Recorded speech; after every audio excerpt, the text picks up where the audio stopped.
waxaan meeshan oga farayaa fariin bulshada Garissa County oo idil midda u hore waxaan rabaa inaan u mahadcelis u sameeyo boqorka iyo madaxda iyo geedka cawda oo anaga nagu dhawaaqay bishaan soo dhaafnay Cabdiqani Dubed Fidow in uu qaado usha madaxnimada governor Garissa County 2027 aad iyo aad baan mahadcelis ugu sameeynaa boqorkeena iyo geedkeena iyo madaxda cawda midda labaad waxaan mahadcelis u sameeynaa taageeraha oo nala socdeen anaga oo teamkan onkod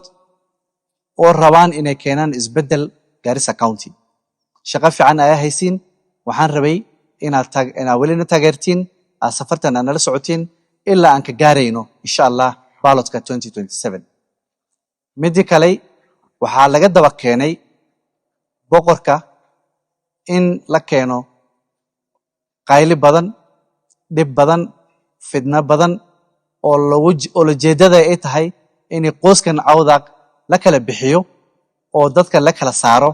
oo kursiga lagu gafo waxaan aad iyo aad ugu sheegaynaa dadka arintaas ka dambeeyo inuu arintaas joojiyo kursigaas ayto hal qof ayuu ku fiicanahay boqorkana horaan buu hadlay hadalkii boqorka ayaa la qashqashadin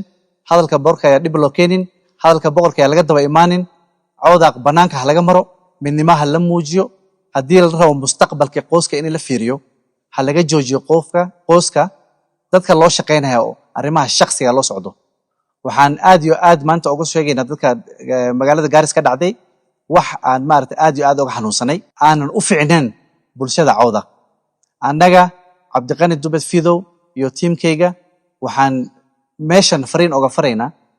Garissa County inaan taaganahay oo aan gaarayno ballotka 2027 waxaan u jeednaa countyga Garissa inaan isbedel weyn aan ka keenno